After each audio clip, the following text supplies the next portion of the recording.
Hey y'all, and welcome back to Above the Tree Line Season 2. I'm your host, Pastor Lauren Thurston, and I am so incredibly excited to introduce to you today a guest that you are probably already familiar with through his work that he's doing in the city of Austin. He's kind of your local celebrity, and it seems like you're becoming kind of a national celebrity too. But that is Mr. Alan Graham from Mobile Loaves and Fishes in Community First Village. Well, it's great to be here. Thank you so much, Lauren. And I don't feel like a celebrity. I know. just feel like Alan Graham. So, But no, you got such a humble and calming presence, but you have made significant investments in the city, and your model is changing the way the nation is addressing chronic homelessness. So I can't wait to just dig into a little bit of your story and pick your brain about how we ended up here.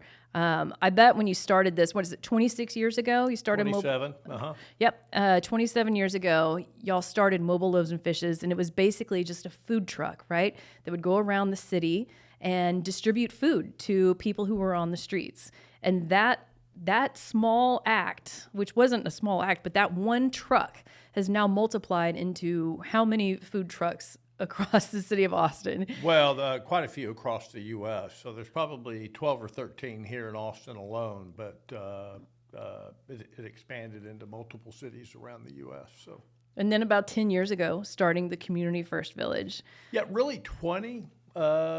We lifted our first guy up off the streets into a gently used RV in a privately owned RV park in March of 2005. So that was the genesis, the catalyst of what we now know as Community First Village. That's so cool. It's so cool. Like, I was just there a couple months ago, and we'll get into this a little bit later, but the expansion that you guys are doing and how many formerly homeless people you'll be able to house is going to dramatically impact the city of Austin. So just to give you guys a little history about Alan, I've heard you refer to yourself as a serial entrepreneur. We talked about you founding Mobile Loaves and Fishes in '98 with a catering truck. What was it that gave you a heart to serve the homeless population here? Well, I was married in '84, was very focused on my career, not focused on Christ at all. We started having babies in '87. We have 5 children now. At some point in time, Tricia started taking the kids back to church on Sunday, and I wasn't going. You weren't going with them, but were you a Christian at the time, you think? Yeah, I would call myself a Christian, but you'd float around between being agnostic and whatever. I didn't care that much about it. wasn't central to my life. And we're both kind of 7-day-a-week workaholic types, and so she's going out the door to church, and I'm not. And one Sunday that impacted me. And I said to myself, I've got to hook my car up to that train because it's leaving the station. And so I'm Roman Catholic, and I decided to, go and embed myself into all the crazy things that Catholics are known for. And I started really intellectually getting into the church history, the heresies, the schisms, the Reformation. And I became enthralled with what I think is one of the greatest train wrecks in the history of the world, our Christian faith. Yet, here we are today with basically the corpus of all that completely intact and untouched.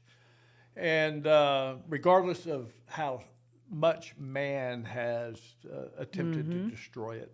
And so I developed this very intellectual relationship with Jesus. I'm going to buy into, an angel came down from heaven through the power of the Holy Spirit, impregnated a little girl. The King of Kings, Lord of Lords was born. He was executed.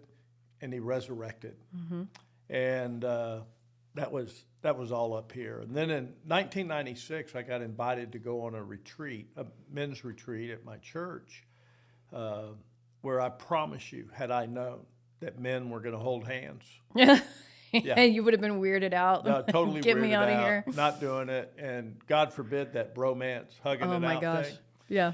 And so I end up in this 30-hour, 2-day weekend retreat. Right away, there's hand holding and hugging it out, and I'm trying to figure how to get the Yeah. HE double hockey sticks Yeah. out of there, man. And but then these guys would get up and they would give these testimonies, and they would, Lauren, vomit out stuff that I wanted to go up to them and go, hey, bro, you ought to keep that stuff in the deepest, darkest recesses of your skeleton closet. We don't need to hear all this. And then they would connect it to forgiveness, reconciliation, healing, and redemption. And by the end of this 30 hours, I was wiped out and absolutely full of the Holy Spirit. And what was intellectually up here dropped into my heart. And I just began to go, God, what do you want me to do? I wouldn't ask him to get out of my career or start a Mobile Loaves and Fishes, but just what do you want me to do? It's that simple. Yeah. It's a God thing. So you, at the time, you were working full time, 7 days a week. And when you started with the food truck, was this was just like a volunteer kind of thing in your free time that you were just doing out of the goodness of your heart? Like, didn't envision it's going to turn into what it is? Not at all. And there were a lot of things that led up to that truck that actually goes back to my childhood and my profoundly mentally ill mother. But in about the spring of 1998, my wife and I were having coffee with a girlfriend of ours, and she was telling us about a ministry in Corpus Christi where on cold winter nights, multiple churches, cross-denominational, would come together and pool their resources to take out to the men and women on the streets. And really out of my subconscious mind into my conscious brain, the idea of that catering truck that we're all familiar with. And as a distribution vehicle from those of us that have abundance to those that lack. And as a serial entrepreneur, that idea would not go away, because if you're a serial entrepreneur, every idea is a phenomenal, brilliant idea. Naturally. But they don't work out that way.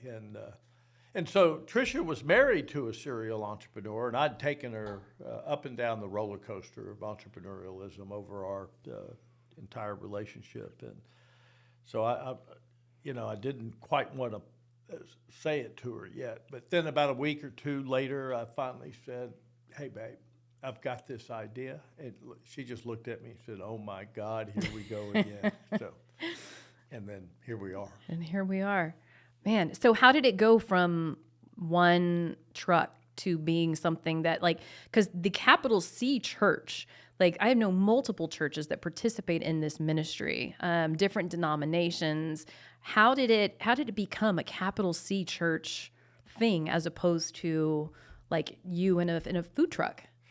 Well, I can only speculate on what God's intention was, but entirely driven by God. But virtually every Sunday, you and I get into church, and we are hammered with Scripture, and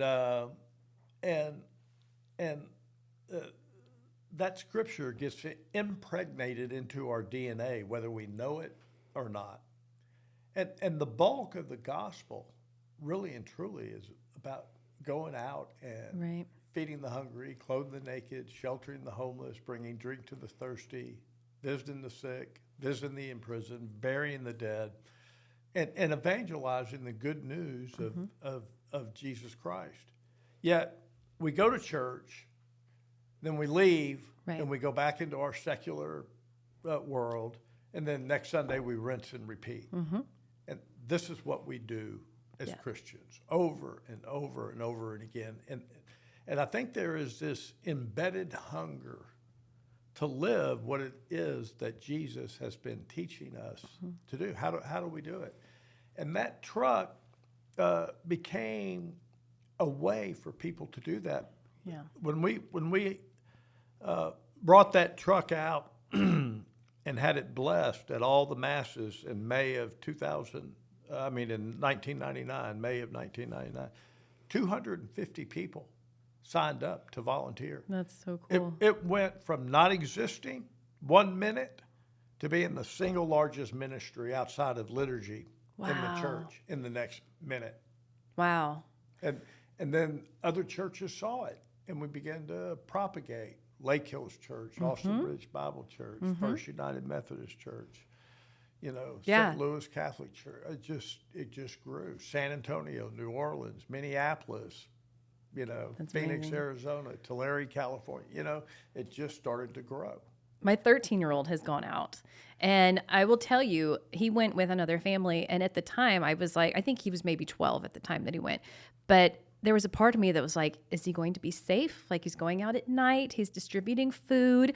And how do you, like, how do you address that with, like, especially like women? It's like, we're going to go out and interact with these people. Like, might they be under the influence of something dangerous? Like, how do you dispel that fear? Well, the only way to dispel that fear is by getting on that truck and going out and realizing how ridiculous that fear is. No one's ever gone out on that truck a second time scared. Right. You go out and you drive, say, into downtown, and you stop at a street corner where there's 10 homeless people, and you feed them, and all they're doing is glorifying you and God for the fact that that truck even showed up at that moment.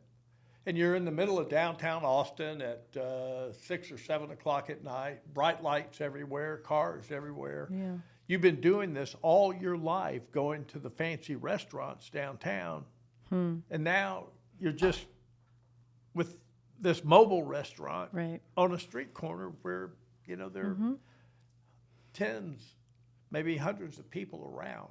You realize how silly was I?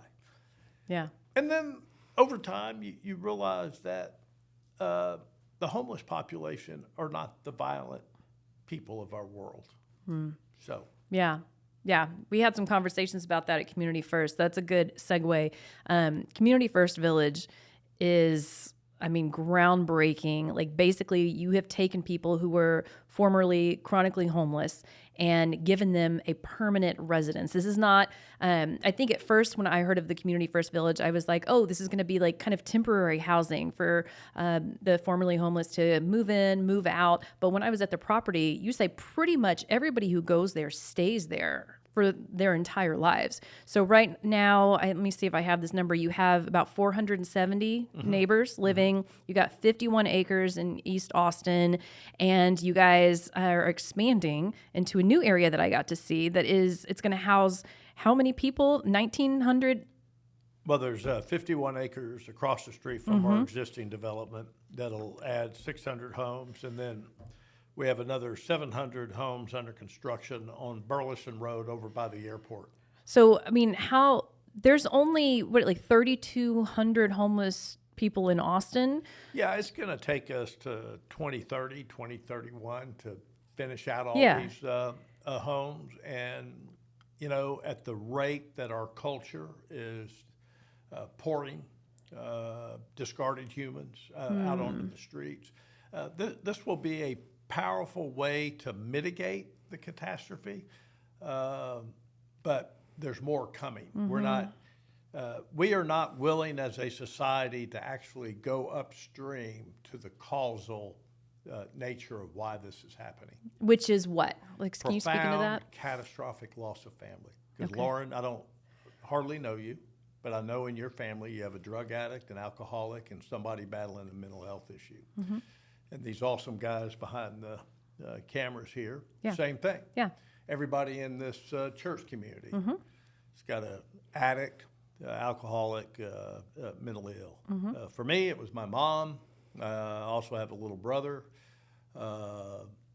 And look, I have 5 kids, and one of them battles some pretty serious anxiety. These are just things that are part of, Right. the DNA of who we are as human beings. And for the overwhelming vast majority of us, we managed to come up underneath our families, Right. keep them from the disaster of being Get them chronically treatment and help early on. homeless. Yeah. But for a really small percentage of our population, less than 1% of 1%, find themselves up underneath a bridge or on a street corner.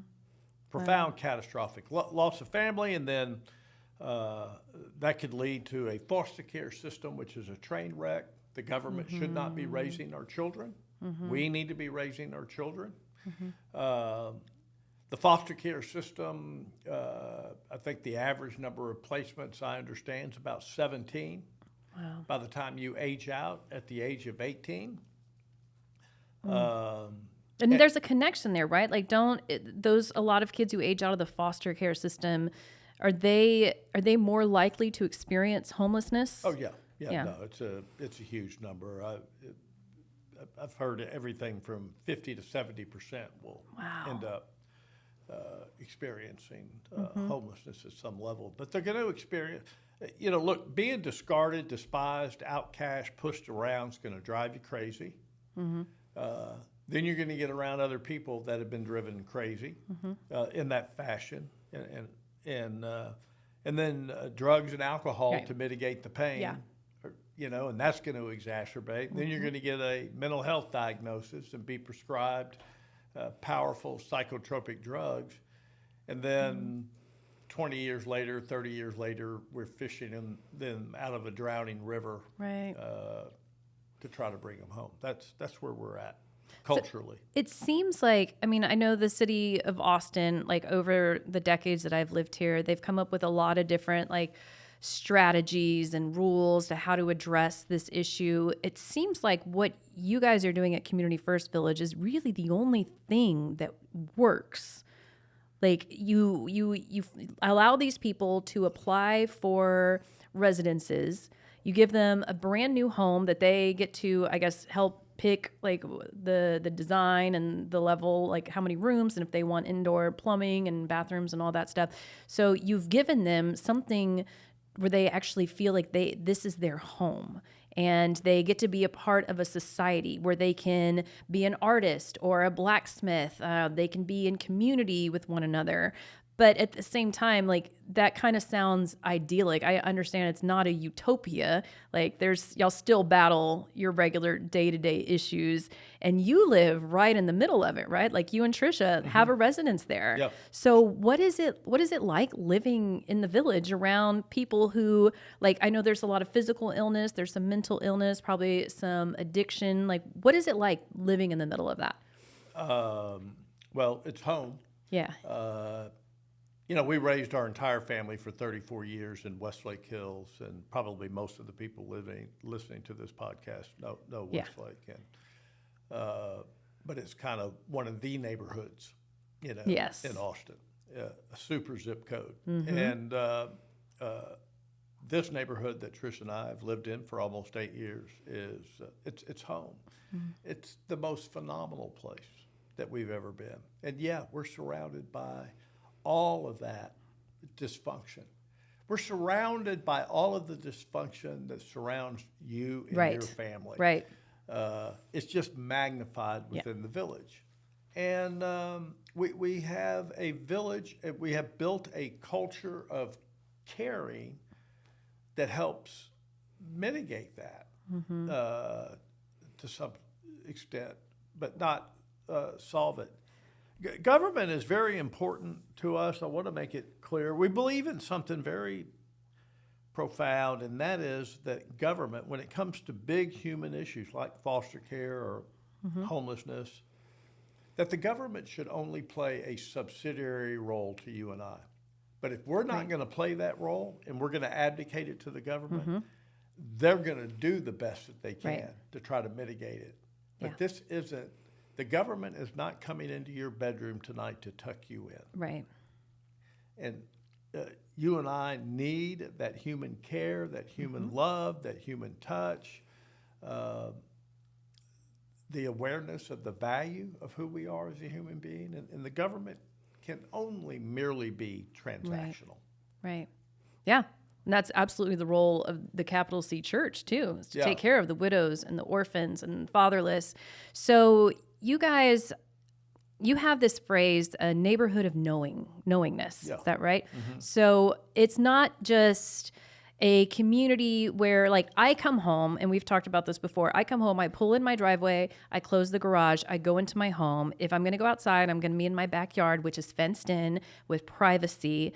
And I don't believe that that's how God designed humans to live. I once heard you call it a sarcophagus. This is Well, I call our subdivisions hermetically sealed, single family sarcophaguses with 8-foot privacy fences around our backyards, swimming pools, sport courts, and barbecue pits. And the front porch is about the size of an iPhone, Yeah. plus. And we're air conditioned. We have kitchens. We have electric garage door openers, and we're just isolated inside these places. And that's what I love about Community First. When we were there touring, all the houses, all the front porches kind of face each other. Yeah. So your one neighbor can be on this porch, one neighbor, and you can't help but interact with the people who are walking down the street or riding a bike or driving a golf cart. And you have all these common areas, like these gorgeous outdoor kitchen areas with really nice appliances where people can come together and barbecue. And so it really feels like you've cracked the code to getting people to live as a community, as a village, the way we were intended to before Western culture brought in this isolation mode. And I even found myself being like, I would love to live in a community where you got to interact with people this much. Yeah. It's amazing. Yeah. So tell me, how does somebody who is experiencing homelessness, first of all, how do they become a resident? And how do they afford the rent? Because everybody there has to pay rent. Does everybody have to kind of contribute to the society, or they just need to pay? And y'all have a church on property, right, where they can attend services on Sundays? We have services, a lot of Bible studies. It's very difficult to have service. They do some piped in stuff. Yeah. Like we have some members of Austin Ridge we were talking about earlier, and they have a streaming deal, so they'll stream it in one of our deals, and neighbors will. The diversity of our community, it's extraordinarily diverse, and a worship style, say at Austin Christian Fellowship, is not necessarily going to work, Right. For people who may have come from another culture. We have a beautiful black population there, and they rock and roll different in church. Yeah. And so the guitar, band, drum, worship, teaching, like you would see at ACF, very powerful. It's not their gig. No. Roman Catholic Mass is not going to be Right. their gig. Man, they're going to be standing up and they're going to be yelling and screaming and hooping and hollering and singing. And different flavors. different flavors. Yeah.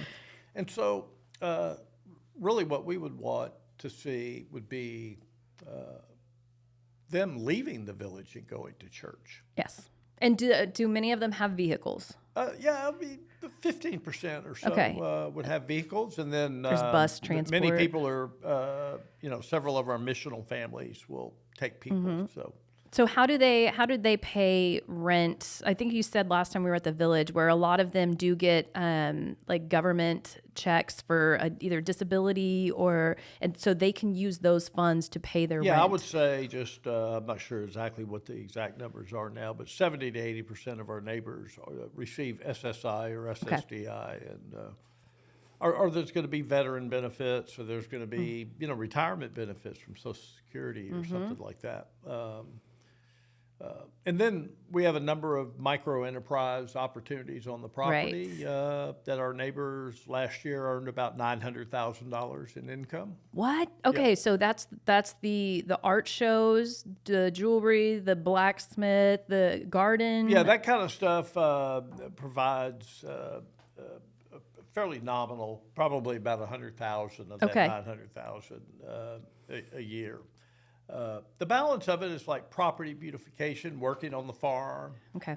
stuff like that. So the beauty of the property, I had some guests over last night, Trish and I did, and they were just remarking about how beautiful the property is. Yeah, And it is. It's It is beautiful. beautiful.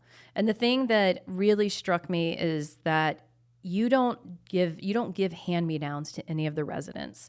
Everything is new. And that is like that to me is amazing. Like when they move into a home, they're not getting a used refrigerator or a used TV. Everything is brand new. We're not giving used clothes. Everything is new with tags. Talk about the psychology behind that. Well, the most compassionate gift that you can give an organization is your money. It really and truly, first it's yourself. But your money is needed, and the organization can then make the decision about how to best steward that money. To empty out your clothes closet and put it in a garbage sack and then sling it to a nonprofit is not as helpful Right. as you might think. Right. And what we would prefer is for you to come to the village, build a relationship with the men and women in the village, pick one of them up, take them to Walmart, and unleash $150. And there's hardly anybody listening to this podcast where $150 is that meaningful. Yeah. You're not going to miss the $150.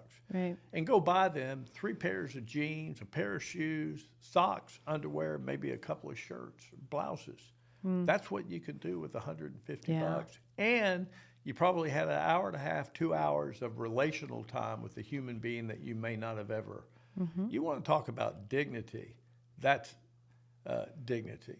Yeah. I love So that. that's what we're advocating for people to do. Give their best first. What is that? And so the residents that come, when I was at the property, there's an area where people can have their ashes or their cremated remains stored, and there's like a little plaque in memory. So you said when we were there that the average lifespan for someone who is chronically homeless is significantly shorter, and that's because that could be due to a lot of things: illness, disability, substance abuse. So a lot of your residents, they stay there until end of life. Yeah, and so average age of death is somewhere around 59, 60 years old out there. 25 to 30 people will die in our village, on average about 1 every 2 weeks. Oh my gosh. Death is a huge deal here. It's an amazing deal. I pray to God that I get to die in that village. Because by the time they remove my body, if I was blessed with being able to die, by the time they remove my body, there'd be 100 people standing outside that house, praying, singing, laughing, joking, making fun of me, going down memory lane, all the things that you would do when your grandmother, grandfather, your mom, dad pass away. And so we try to create this environment of, and really, frankly, as a resurrected people, death is the ultimate for you and I. We should be Right. happier than all Right. get out. To die is gain. It is, and one of the corporal works of mercy in my faith is to bury the dead. But when you die indigent in our community, in any community, you're going to get buried in the pauper cemetery where the despised and outcasts go to be lost and forgotten. But if you will assign us prior to your death the rights to your body, we will cremate you at our expense. We will build an urn for your ashes, and we will place you in a columbarium where we will etch your name in granite on the outer plaque of that deal. And as long as we're alive, we'll tell lies about you for the rest of our lives. Yeah. Keep Oh, the Lauren legacy was alive. awesome, man. Yeah. She was perfect. That's so cool. Yeah. And I saw the hospice house. So you give people a designated, dignified place where if they're in hospice care, people can come visit them and they can die in comfort in their community. In their community. So if Yeah. you're not able to do that in your own home, and being single, which most of them are, they're not able to, especially in those last few days, because the hospice house is for acute hospice care. We know you're dying in a couple of days, and but you get to die in your community with your friends coming over and hanging out with you. God, I love that. So we've gone a little bit over, but there's like so much more we could dive into here. But what do you want to tell the listeners of this podcast? Like, what can we take from this to bring change into our lives? How can we interact differently with the homeless population? What is it that we should be doing that's actually helpful? Well, these are fundamentally our neighbors. They're virtually in all of our neighborhoods and all of our cities today. Make eye contact. Stop your car and get out. Go shake a hand. If you feel comfortable, take them to the McDonald's or the Whataburger and sit down and buy a burger and break bread. It's you will be amazed at what happens. You're stopping in broad daylight, on a street corner where traffic is roaring by. It's almost statistically zero. It probably is statistically zero that anything bad is going to happen to you. Yeah. That's, it's not impossible, but we need to get out of this fear side of the world and be willing to go into places that some people would tell us not to go into. And then for those listening to this podcast, if you haven't been out to the community, please reach out. We would love, we do public tours every week, Wednesdays and Saturdays. I do private tours. You will be blown away. What you witness as being hopeless on our street corners, when you come into that village, you will move into a place of hopefulness. Absolutely. Yeah. And even I know you guys have the different pop-up art shows at different churches.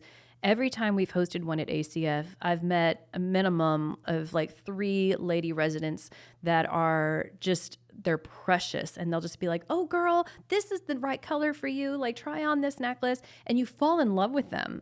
And these are the people that were formerly, like maybe they were people you didn't make eye contact with. I agree. They're amazing and they're talented and they have stories and you can ask them their story and it blows you away.